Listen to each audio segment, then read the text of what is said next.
You protect your family. I like that, Anna. It's important.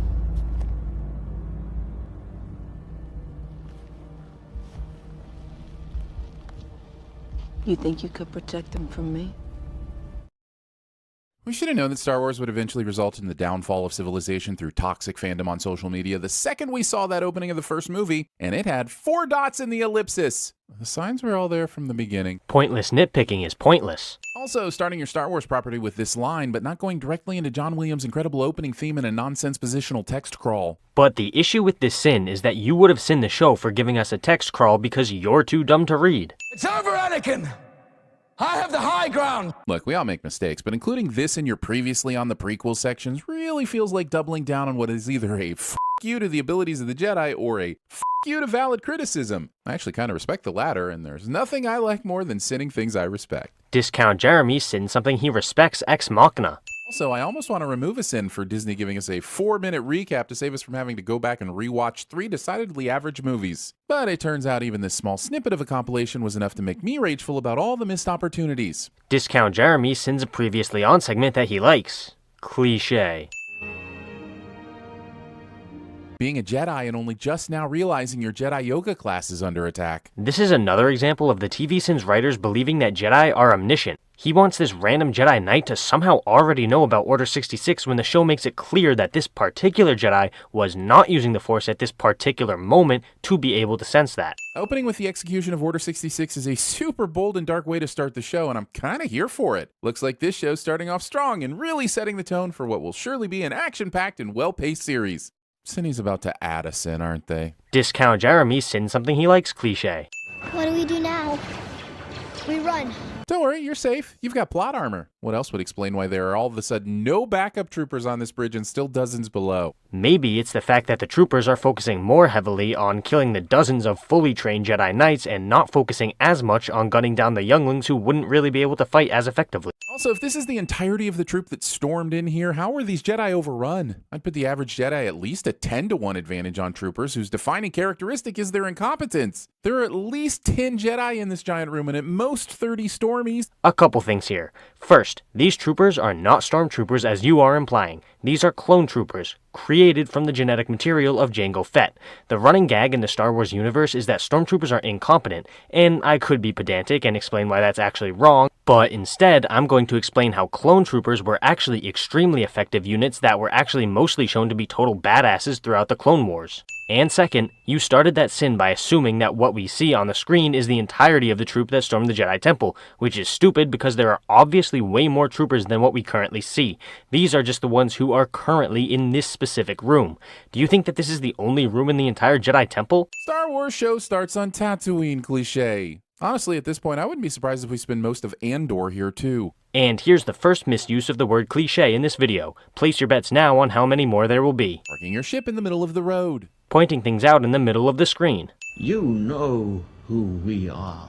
I only mention it so that you'll say it out loud so the audience who didn't watch Star Wars Rebels will also know who we are. Oh, and by the way, I'm following it up with a question about what we do, just so we can squeeze as much forced exposition out of you as possible. Ladies and gentlemen, I present to you the concept of contradiction. If the show had failed to explain who the Inquisitors are, then he would have sinned it for making him watch a different show. But when the episode does explain it, he sins it anyway for being too much exposition. Now, if he were smart, he'd keep moving, but the Jedi Code is like an itch. I mean, sure, but you can hide an itch. Look, I'm just saying Jedi can still do good things under the radar and be careful enough not to get caught. Yes, it's possible to hide your Jedi-like intentions, but it's significantly more difficult than you might imagine. Think about it. What separates the Jedi from normal Good Samaritans is their connection to the Force, which allows them to do extraordinary things. That's why the Inquisitors are able to find them, because they do things that normal people wouldn't be able to do.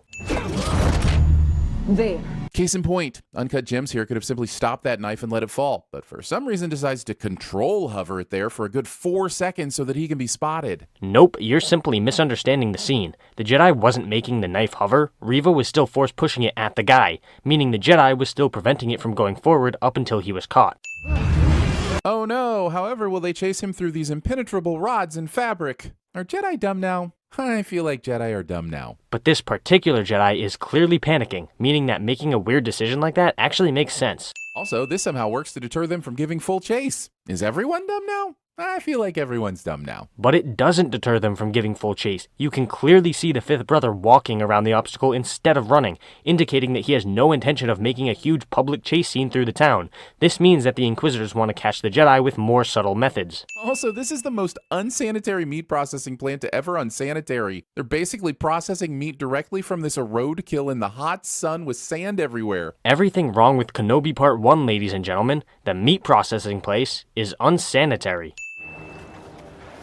Considering we're about to find out this greedy corporation cut the workers' wages in half without even telling them, how does this asshole company pinching pennies that tightly let Obi-Wan just casually get away with pocketing a portion of their daily output in plain sight? Nobody saw him take the meat. I mean, it's a pretty small piece, and he did it while no one was looking. Seems pretty logical to me. Honestly, it's not just that I'm sick of this planet. I'm sick of the way every show on this planet thinks I want to see more grandiose Lawrence of Kenobia traveling sand porn. Discount Jeremy complains about Tatooine Ex Machina. Also, this whole routine of showing Kenobi working and then making the trek through the desert is done for the purpose of showing us his life now. It's actually a fairly important part of the story, seeing as it centers around him and the aftermath of his Order 66 experience. Since Ray bubbled Tum up a few years ago, I've lamented that magic stew isn't a real thing, and now this show continues that trauma by rubbing it in my face after I'd almost gotten over it. Either invent magic stew or take it out of your content. I can only handle so much disappointment. Well, this entire scene was completely pointless. I think he thought he was being funny here, but it was actually just annoying. You're late. I've been waiting 17 years to hear Ewan McGregor as Obi-Wan again, and the first thing you have him say is a character tells another character they're late even though it doesn't impact the plot at all cliché? If his next line is "you'd better come take a look at this," I'm shutting this channel down. That's the second misuse of the word cliché in this video. Tika, if you're going to steal my parts and then sell them back to me, could you at least clean them first? As a courtesy. Jawas are deceitful little thieves? This is brand new information. I wonder if this is ground that's been covered before in the movies. The Mandalorian, The Book of Boba Fett, the video games, the novels, Star Wars Rebels, Star Wars Clone Wars. Okay, but this isn't meant to be presented as brand new, shocking information. It's simply another detail that's meant to give us information about Obi-Wan's new life. If you would shut up and actually pay attention, you might understand this. Dreaming in realistic and picture-perfect flashbacks. Dreams aren't usually replay videos, they're impressionistic surrealism sleep theater with vague plot points. Obi-Wan has a strong connection to the Force. Because of that, I'm willing to accept that his dreams are more realistic than ours. Just when you thought I might be kidding about the sand porn, the show goes hardcore with yet another desert travel montage. Yet another sin where Discount Jeremy fails to understand visual storytelling.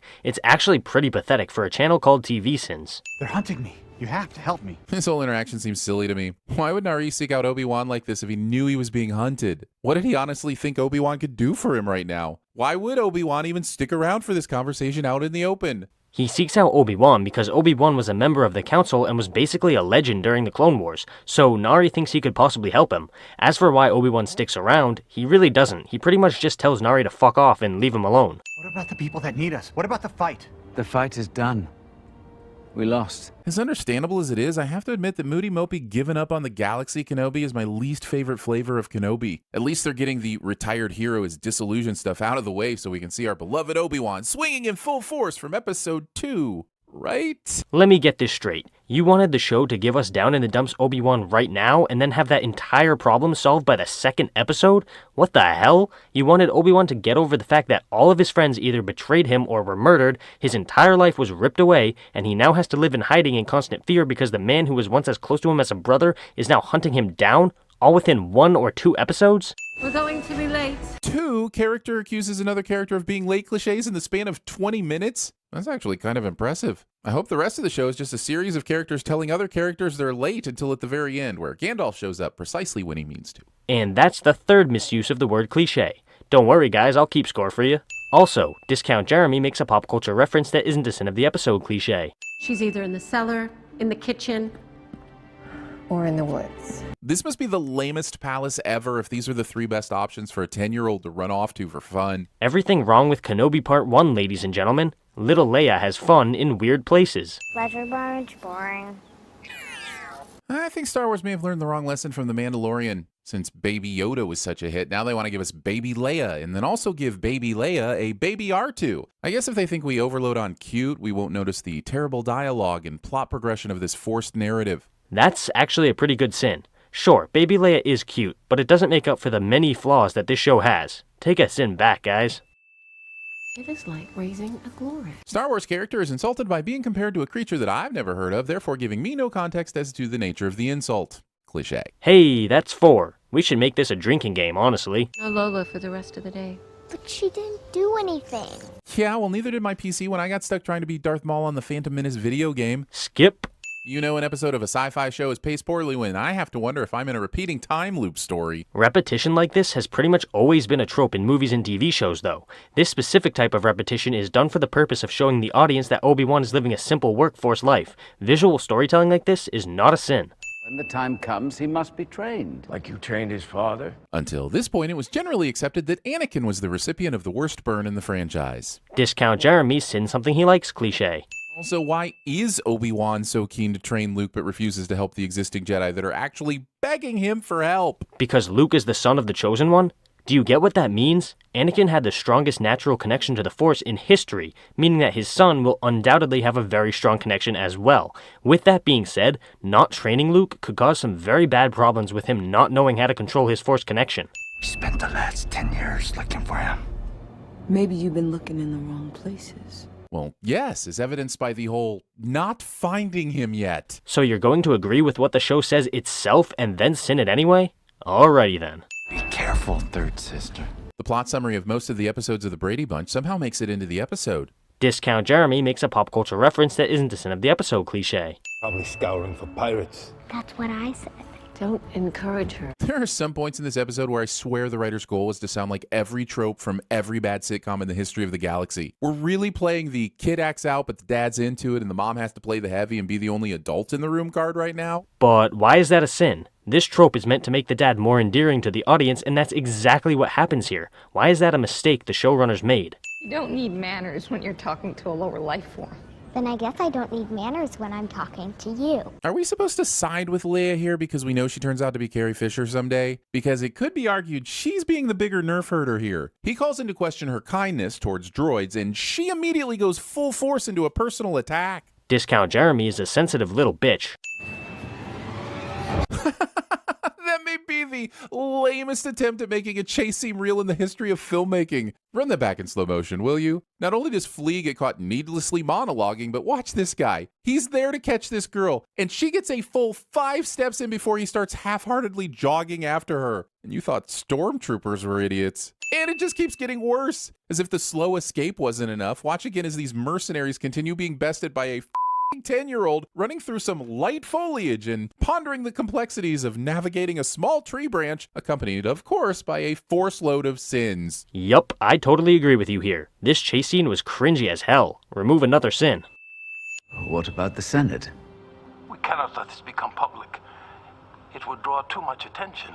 Well, then maybe leaving her with such an influential family wasn't the best idea to begin with. You can't hide the daughter of Vader as the princess of an entire planet and also complain that telling the Senate she's been kidnapped will draw too much attention to who she really is. I mean, sure, the Organa family is in the spotlight, but really only Bail and his wife. It's totally possible for them to keep Leia more or less under the radar, as the show implies they have done so far. Therefore, it makes sense that telling the public she's been kidnapped would draw too much unwanted attention to her. Also, this is the 3rd time for this, and yet the show refuses to play any Sonny and Cher or go full Womp Rat Day. Sorry, forgot. Here on Tatooine, the artist is Sonny and Sonny, of course. Discount Jeremy makes a pop culture reference that isn't a sin of the episode cliché. Honestly, at this point, just rename the franchise Star Traversing Slowly Through Deserts and the Occasional Wars. Yet more Tatooine complaints. Well, you coming or not? Title of my Star Wars sex tape? Oh, God, gross and weird!